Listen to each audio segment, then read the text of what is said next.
Shalom. Ya, saat ini kita lanjut kembali seperti tema yang Bapak Gembala kasih untuk bulan ini, yang mengasihi semua orang. Setelah mengasihi saudara, kita mengasihi semua orang. Sering kasih yang diajarkan oleh Tuhan adalah kasih yang totalitas. Dan kita tahu bahwa hanya Tuhan Yesuslah sebagai teladan kasih yang sejati. Sebesar apapun kasih kita, ketika kita lakukan di dunia ini, ada keterbatasan sebagai manusia. Namun kasih Tuhan adalah kasih yang begitu luar biasa, tulus, kudus, dan kasih yang sejati. Nah, kasih Tuhan inilah yang pasti akan melibatkan seluruh kehidupan dan hati kita. Untuk kita melakukannya, kita coba akan baca kembali di dalam Matius 22 ayat 37 sampai 39. Jawab Yesus kepadanya, "Kasihlah Tuhan Allahmu dengan segenap hatimu dan dengan segenap jiwamu dan dengan segenap akal budimu. Itulah hukum yang terutama dan yang pertama. Dan hukum yang kedua yang sama dengan itu ialah kasihlah sesama manusia seperti dirimu sendiri." Nah, ini sudah mewakili bahwa kasih yang diajarkan oleh Tuhan Yesus adalah kasih yang melibatkan seluruh kehidupan kita. Itu sebenarnya harus kita juga lakukan untuk kita menjadi saksi Tuhan. Namun kita sebagai manusia yang kadang banyak masalah silih berganti dalam kehidupan kita, dan kita melihat situasi kondisi yang ada, nah terkadang kita merasa lelah sendiri gitu. Apalagi ketika kita mau berbagi kasih kepada orang lain, kita belum apa-apa, kadang kita berpikir bahwa belum tentu kita dihargai, belum tentu juga akan merubah situasi kondisi, sehingga kita belum apa-apa udah merasa lebih lelah lagi. Setelah kita lelah atas kehidupan ini, lelah berpikir bagaimana kita berbagi kasih, berbuat kebaikan kepada sesama, kita sudah kelelahan dahulu. Nah, kemudian apakah kasih ini, kebaikan kita akan berdampak buat orang lain seperti yang kita harapkan? Wah, belum tentu. Banyak hal yang membuat pikiran kita menjadi ragu-ragu. Nah, kasih akan sia-sia bila kita tidak ada tindakan nyata, bukan? Kita akan baca di dalam, inilah yang Tuhan mau supaya kita lakukan. 1 Yohanes 3 ayat 18. Kita baca dalam 1 Yohanes 3 ayat 18 sebagai perintah Tuhan pada hukum yang kedua, kasihlah sesamamu. Bagaimana caranya? Anak-anakku, marilah kita mengasihi bukan dengan perkataan atau dengan lidah, tetapi dengan perbuatan dan dalam kebenaran. Kasih bila hanya dibicarakan tanpa pembuktian dalam tindakan kita adalah sia-sia, adalah nol. Nah, makanya Tuhan memberikan role-nya, memberikan ajarannya supaya kita bagaimana kita mengasihi sesama, yaitu dengan tindakan, ya, dengan perbuatan dan dalam kebenaran. Ingat, perbuatan kalau tidak dalam kebenaran juga akan sia-sia. Bila berbuat baik dengan alasan yang keliru pun, itu akan sia-sia. Gak akan berdampak apa-apa. Seperti yang Rasul Paulus katakan di dalam 1 Korintus 13 ayat 3. Kita akan baca kembali. Dan sekalipun aku membagi-bagikan segala sesuatu yang ada padaku, bahkan menyerahkan tubuhku untuk dibakar, tetapi jika aku tidak mempunyai kasih, sedikit pun tidak ada faedahnya bagiku. Sangatlah mungkin kita banyak berbuat kebaikan, namun bila tidak didasari oleh kasih Tuhan, maka semuanya akan menjadi sia-sia. Perbuatan kita seperti lewat aja. Mungkin kita dapat pujian dari orang lain. Wah, Pak Paulus baik, Om Kiki baik, dia suka berbagi, apa aja yang dia punya rasa berbagi. Tapi ada motivasi yang lain, bukan berdasarkan kasih Tuhan yang kita sudah terima. Sering kasih, banyak orang di luar sana berbuat kasih, berbuat kebaikan, sepertinya kasih ya, mengasihi, berbuat baik, banyak hal, tapi ditujukan untuk diri sendiri. Kalau saya berbuat kebaikan seperti ini, maka nanti saya akan dapat berkat segini. Kalau saya lipat gandakan kebaikan, maka Tuhan akan melipat kebaikan buat saya. Perhitungan, terus ada perhitungan. Nah, ini adalah perbuatan yang sebenarnya sia-sia tanpa diketahui oleh orang tersebut. Dalam berbicara tentang kasih pada semua orang, banyak hal bisa bicara tentang kasih. Tapi saat ini renungan pagi ini saya beri judul tidak boleh dilupakan. Nah, ini ada 2 pelajaran yang tidak boleh dilupakan. Apa saja? Ya, supaya tindakan kasih kita kepada sesama, semua orang di sekeliling kita, meskipun mungkin ya aku sendiri perlu dikasihi, ya, tapi kok aku harus mengasihi semua orang. Saling kasih. Kita terpanggil untuk menjadi terang dan garam bagi dunia ini, bukan untuk kehidupan kita sendiri. Sudah tidak ada cerita lagi untuk kita egois. Kita sudah semakin dewasa, seharusnya bukan kanak-kanak lagi. Kita terus akan diperbaharui lebih lagi, dan kita sudah terlalu banyak menerima berkat dari Tuhan. Ya, saatnya kita akan membagi kasih kita, membagi kasih Tuhan yang sudah kita rasakan. Ya, makanya kita harus belajar tentang 2 hal ini, yaitu apa yang tidak boleh dilupakan. 1 adalah kasih berasal dari Allah sendiri. Kalau kasih kita terbatas, kalau kita nggak suka, tiba-tiba kasih kita akan berhenti, kebaikan kita akan berhenti. 1 Yohanes 4 ayat 7. Saudara-saudaraku yang kekasih, marilah kita saling mengasihi, sebab kasih itu berasal dari Allah. Dan setiap orang yang mengasihi lahir dari Allah dan mengenal Allah. Kemudian dalam 1 Yohanes 4 ayat 16 kita baca juga, ditunjukkan bahwa Allah adalah kasih. Kita telah mengenal dan telah percaya akan kasih Allah kepada kita. Allah adalah kasih. Dan barang siapa tetap berada di dalam kasih, ia tetap berada di dalam Allah dan Allah di dalam dia. Sayang kasih, bukankah setelah kita percaya kepada Tuhan Yesus, Dia ada dalam hati kita. Kita bersatu dengan Tuhan, kita menjadi milik Tuhan, Tuhan menjadi milik kita. Dan rohnya itulah yang membuat kita bisa dan mampu untuk mengasihi orang tanpa batas juga. Kasih yang walaupun. Kalau kasih kita, kasih saya kepada semua orang sangat-sangat terbatas. Kalau ada orang yang bikin saya jengkel, tadinya saya mau kasih, bisa aja saya nggak jadi kasih. Mikir lagi. Orang itu sudah membuat saya kecewa. Orang itu sudah menimbulkan saya untuk benci ke dia. Padahal tadinya saya mau kasih sesuatu. Kata, tunggu saatnya. Tapi yang diajarkan oleh Tuhan tidak seperti itu. Tuhan bilang kalau kita dicaci maki, kita dibenci, kita dianiaya, kita mungkin difitnah, kita mungkin disia-siakan. Tuhan katakan, tetap mengasihi, mengampuni, memberkati.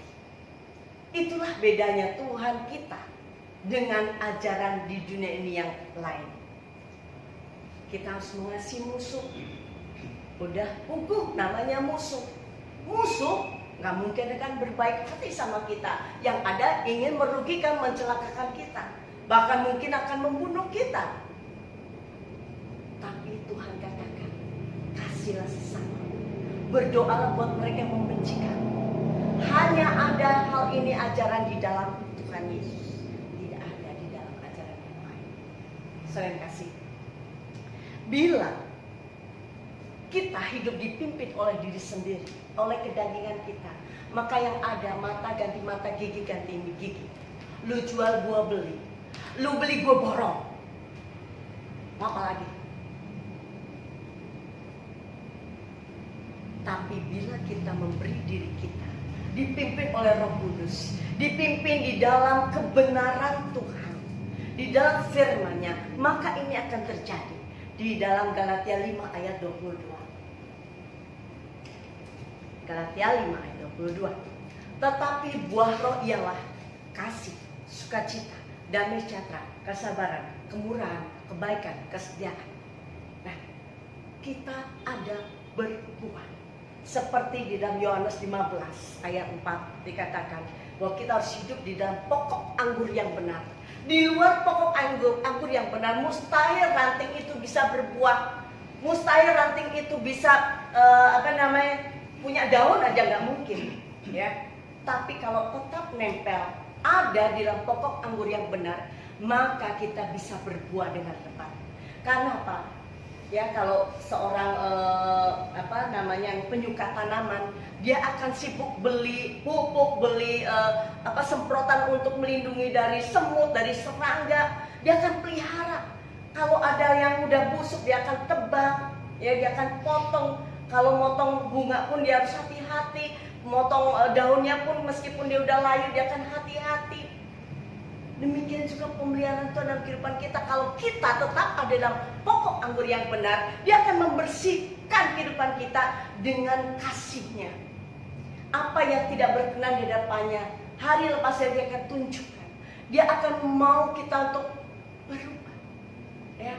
Kita akan dibuat untuk bertumbuh. Kalau di dunia ini orang berbuat kebaikan hanya untuk keuntungan pribadi. Namun kalau kita sudah percaya kepada Tuhan Yesus, kita berbuat baik, kita berbagi kasih, satu tujuan, bukan untuk kita lagi, untuk memang kita dipermuliakan, orang lain akan memuja-muja kita, dapat pujian, bukan.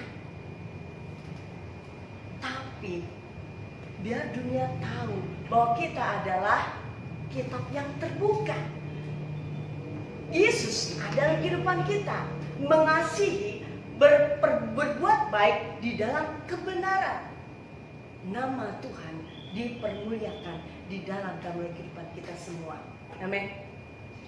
Nah, bila kita saat ini sedang merasa lelah, sedang sepertinya lesu, dan rasanya bete untuk ketemu banyak orang, apalagi berbuat baik, bete banget karena kita sudah berbagai hal yang terjadi dalam kehidupan kita. Dan kita sepertinya kasih kita sudah mulai dingin.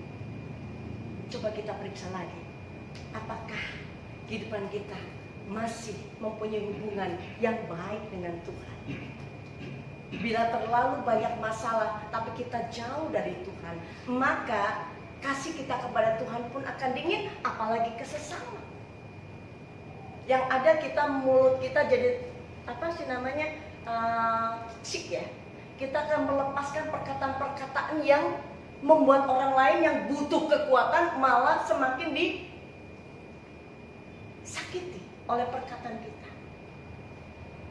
Coba kita periksa kembali, apakah benar kita mencintai dan mengasihi Tuhan?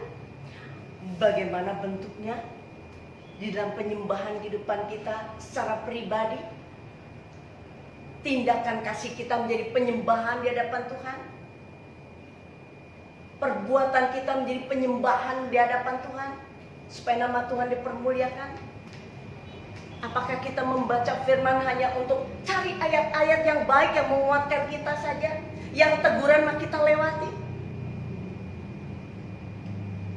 Coba kita renungkan secara pribadi.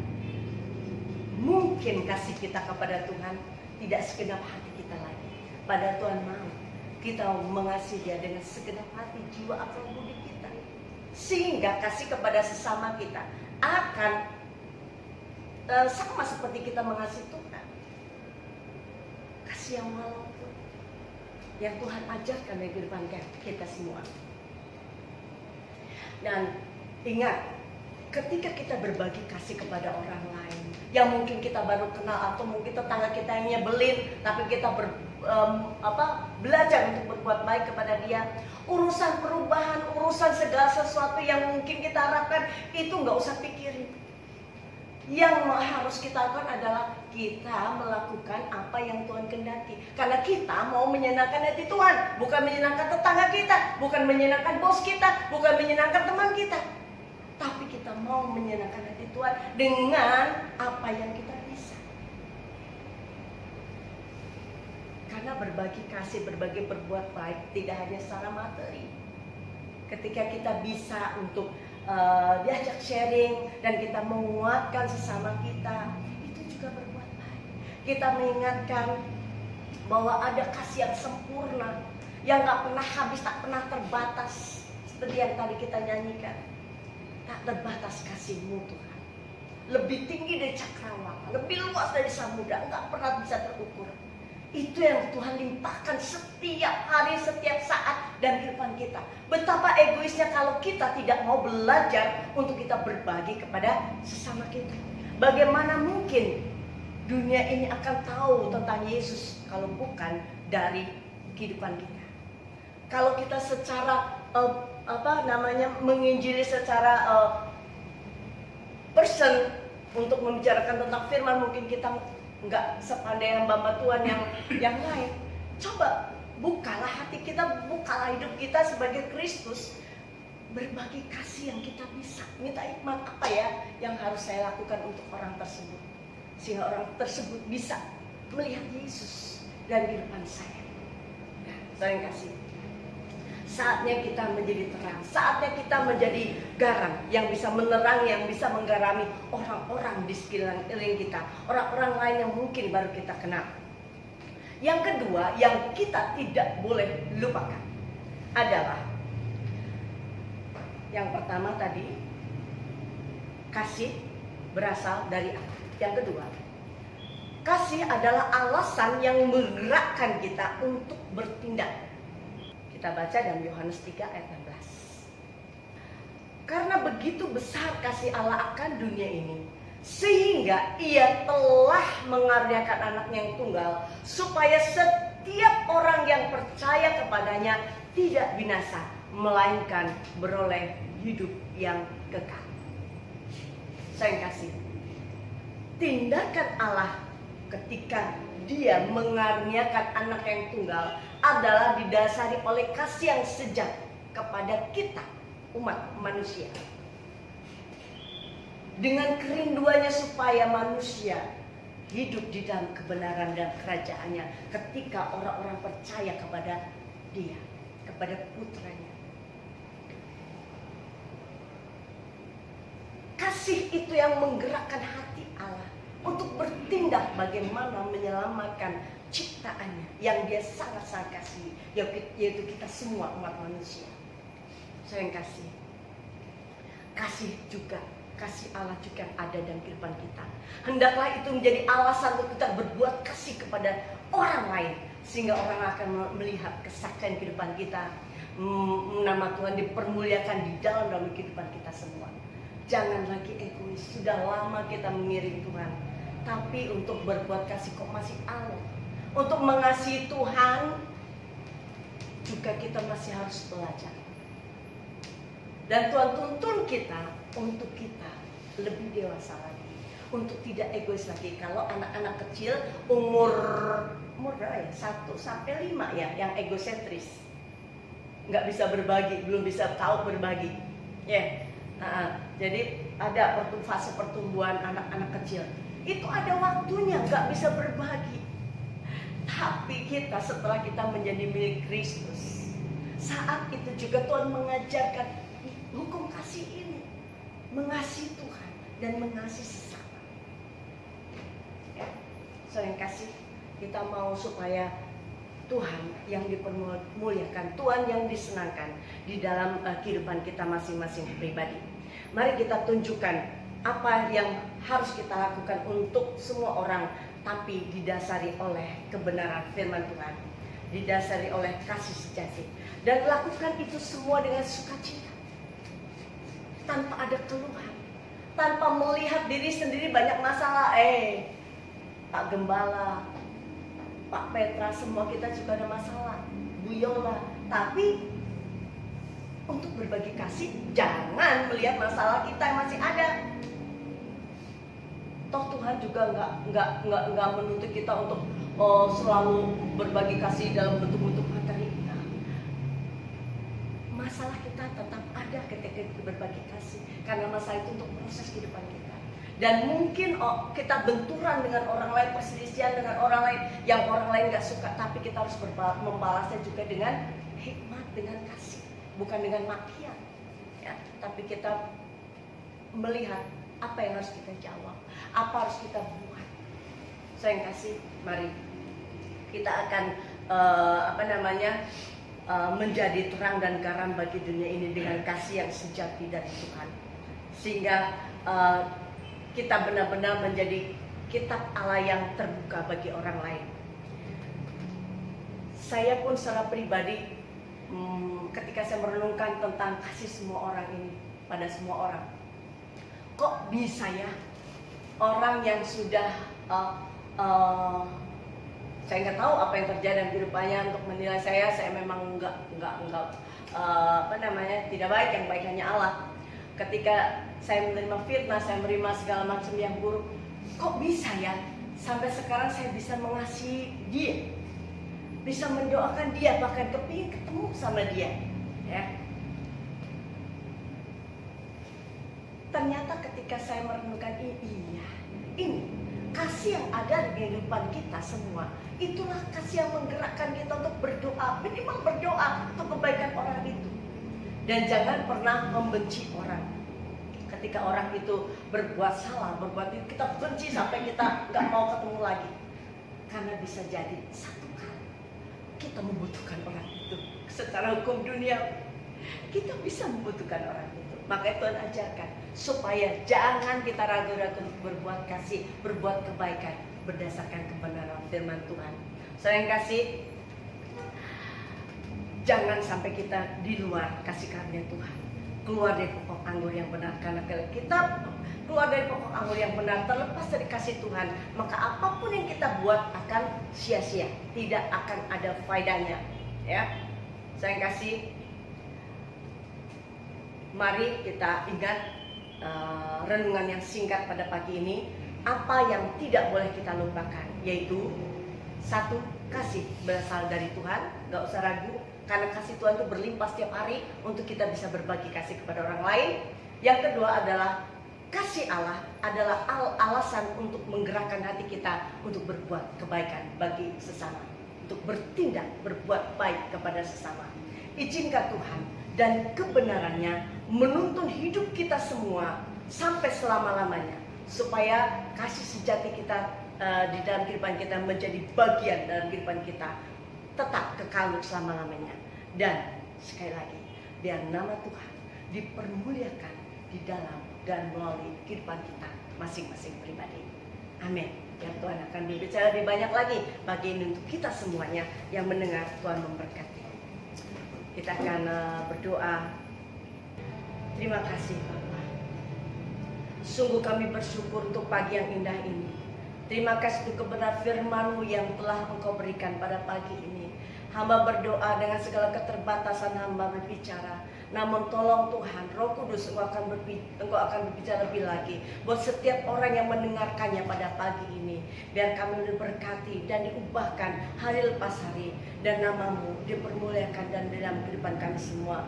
Biar hati kami tetap berpikir bahwa setiap perbuatan kami punya alasan yang baik, yaitu memuliakan nama-Mu, menyenangkan hati-Mu. Terima kasih untuk kasih sejati yang Tuhan berikan dalam setiap hati kami. Terpujilah Engkau Bapa, sekali lagi berkatilah semua orang yang mendengar pagi ini. Terpujilah Engkau, di dalam nama Tuhan Yesus Kristus kami ucap syukur dan berdoa. Amin.